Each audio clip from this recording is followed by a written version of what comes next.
ओम आपो अध्यान्वचारिसं रसेन सम गस्महि पयस्वानग्न आगहि तम मां संसृज वर्चसा। कहो हे अप्सराओं, जलों, कर्मों, आप्तजनों में आज मैं अनुप्रविष्ट हूँ। हे पुष्टिकारक रसवान प्रकाश की ओर ले जाने वाले, आ जाओ, उस मुझको भली भांति सृजित करो तेज द्वारा। ये ऋग्वेद के प्रथम मंडल का 23वां सूक्त है, जिसका यह 23वां मंत्र लिया जा रहा है। कोई चीज अकारण तो नहीं होती, या कोई चीज ऐसी भी नहीं है कि अकारण ही कोई चीज चली आ रही हो। तो उसके दिमाग में ये प्रश्न कभी ना कभी आता है कि मेरा जन्म क्यों हुआ, मैं किस लिए जन्म लिया, क्या कर रहा हूं मैं, क्यों मैं ऐसा, मुझे क्या करना चाहिए, मेरा जीवन उद्देश्य क्या है, मुझे कोई तो होगा बनाने वाला। तो यही हर व्यक्ति को ईश्वर ने जन्म दिया। हर व्यक्ति को यहाँ जो भेजा जाता है, हम ये मानते हैं, सनातन धर्म ये मानता है, वेद ये मानता है कि हर व्यक्ति जिसका यहाँ जन्म हुआ वो यहाँ काम करने के लिए आया है।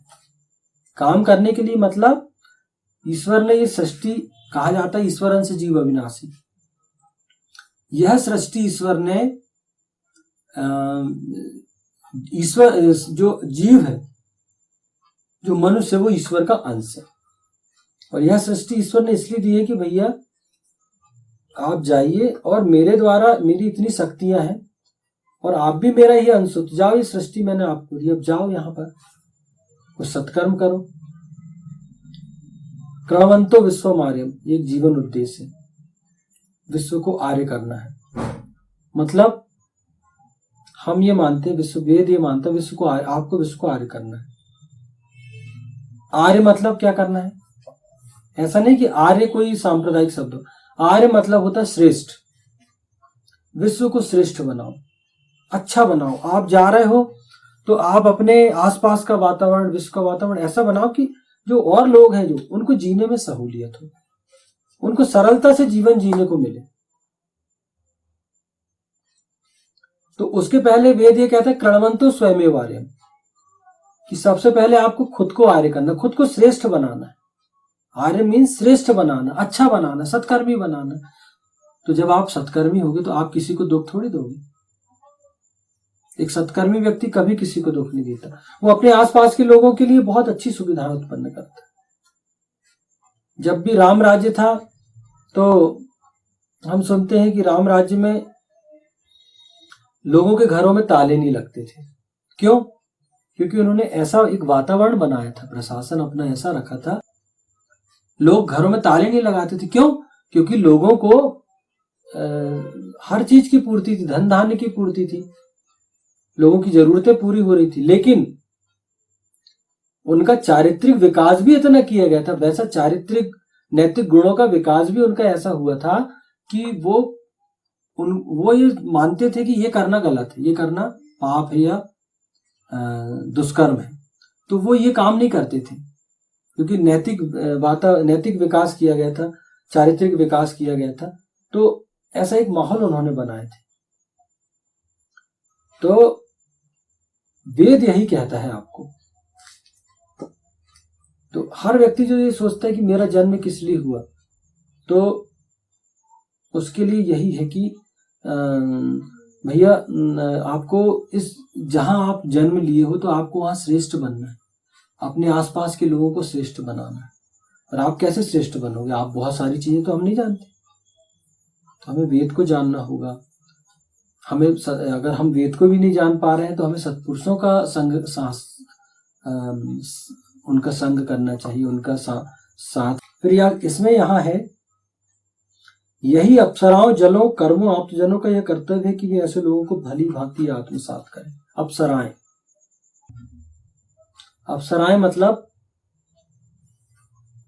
ऐसी लड़कियां या ऐसी औरतें जो अभिनय करके अपना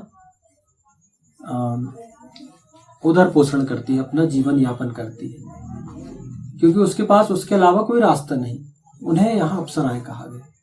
तो आप उनसे भी ऐसा व्यवहार करें कि अप्सराएं मतलब, क्योंकि समाज में क्या होता है, उनको लोग बहुत ही, उनके प्रति लोगों का नजरिया कुछ अलग रहता है।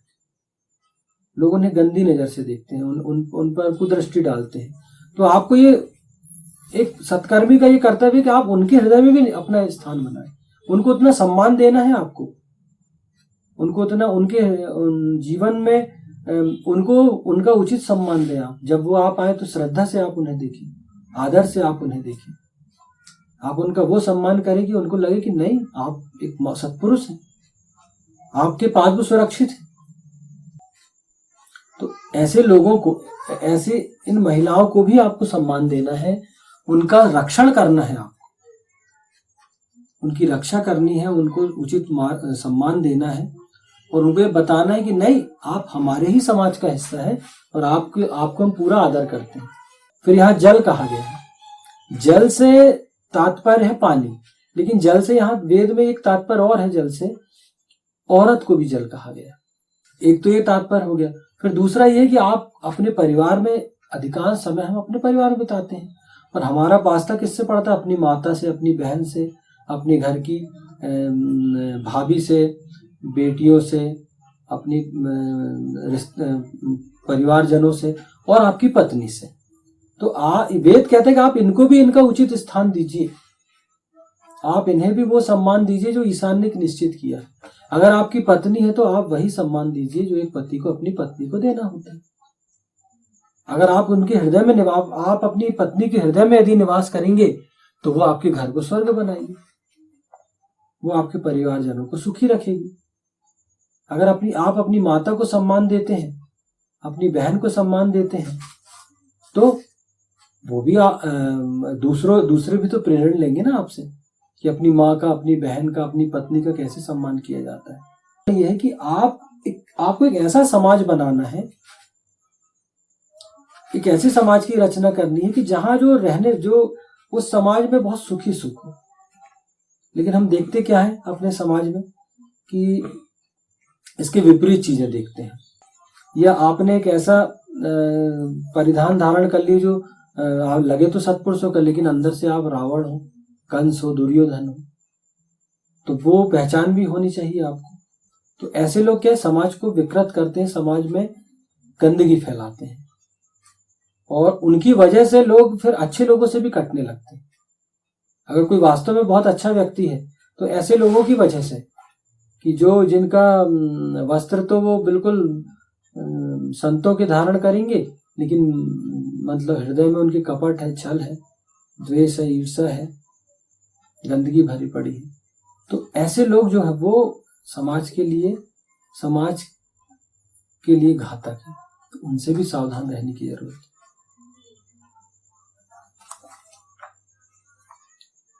हे पुष्टिकारक रसवान, प्रकाश की ओर ले जाने वाले, आ जाओ उस मुझको भली भांति सृजित करो तेज द्वारा। पुष्टिकारक रसवान, प्रकाश की ओर ले जाने वाला अग्नि अपने तेज के द्वारा भली भांति सृजित करे। वेद अपने अनुयायियों को समाज का संरक्षण करने के लिए प्रेरित करता है। समाज में जीवन यापन करने वाले लोगों का निर्माण करना पड़ता है। वेद की उपयोगिता व्यक्ति को सत्कर्मी बनाने में है। मतलब वेद अपने अनुयायियों को समाज का संरक्षण करने के लिए प्रेरित करता है। वेद कहता है कि समाज का संरक्षण करो, विघटन नहीं करना है आपको। वेद ऐसे व्यक्ति तैयार करता है। अगर आप वेद पाठ करते हैं, वेदाध्ययन करते हैं और उस पर आचरण करेंगे तो आप सत्कर्मी बने बिना रह ही नहीं सकते, क्योंकि वेद की विशेषता है वो आपको सत्कर्मी ही बनाएगा। यहां कहा गया है कि अग्नि पुष्टिकारक, रसवान, प्रकाश की ओर ले जाने वाला। पुष्टिकारक हो, रसवान हो और प्रकाश की ओर ले जाने वाला हो, वो ऐसा कौन हो सकता है? अग्नि। अग्नि के समान प्रकाशवान। अग्नि अपने तेज के द्वारा भली भांति सृजित करे। ऐसा अग्नि जो ये विशेषताएं लिए हो, पुष्टिकारक हो, रसवान हो, तेज की ओर ले जाने वाला, वो कौन? अग्नि ही हो सकता है। तो भली भांति एक ऐसे समाज का सृजन वो करे वेद सृजन करता है। वेद आपको हमेशा ये बताएगा कि आप सृजन करो। अगर आप वेदाध्ययन करते, वेदों पर आचरण कर रहे हो, तो आप समाज में कुछ दोगे ही। ऐसा नहीं हो सकता कि आप समाज को नुकसान पहुंचाओ। और जो समाज में लोग जीवन यापन करते हैं, आपको उनका निर्माण करना है, उनको सुकृत बनाना है। क्योंकि सुकृत मतलब सुंदर कर्म करने वाला, जिसकी इंद्रियां उसके बस में हो। राम राज्य क्या था? राम राज्य एक आदर्श राज्य की अवधारणा थी। वो भगवान राम ने राम राज्य स्थापित करके बताया, आपको वैसे ही शासन स्थापित करना है, आपको इस समाज का निर्माण करना है।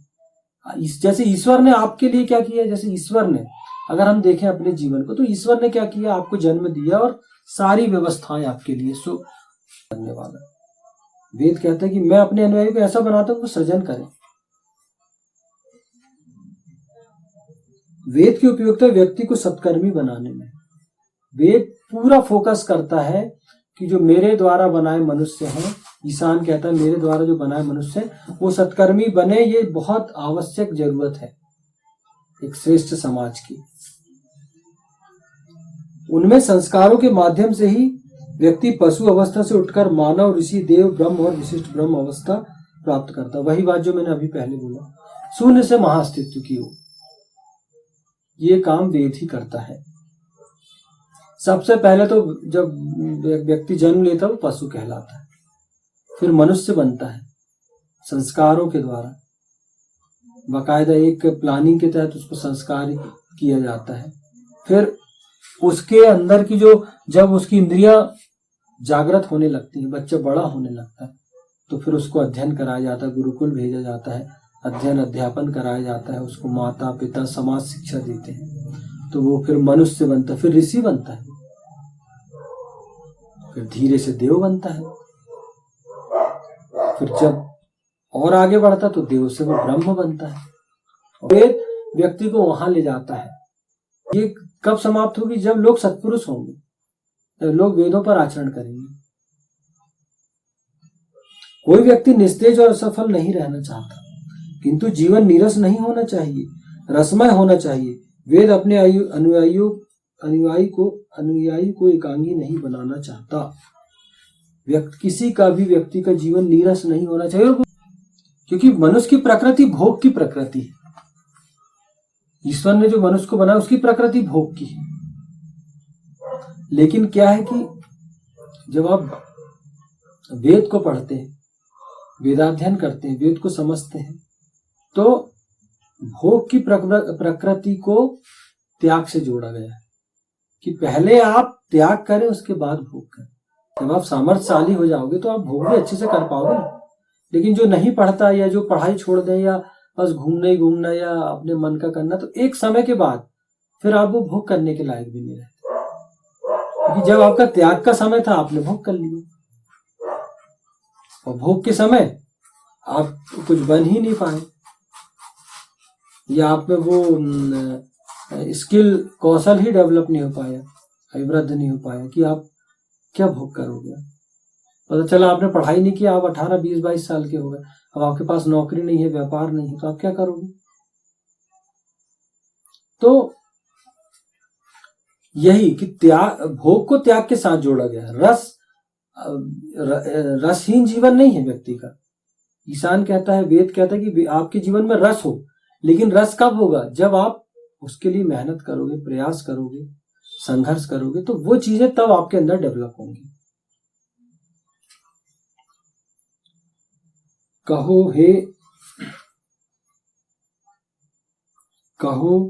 हे अप्सराओं, जलो कर्मों, आप्तजनों में आज मैं अनुप्रविष्ट हूं।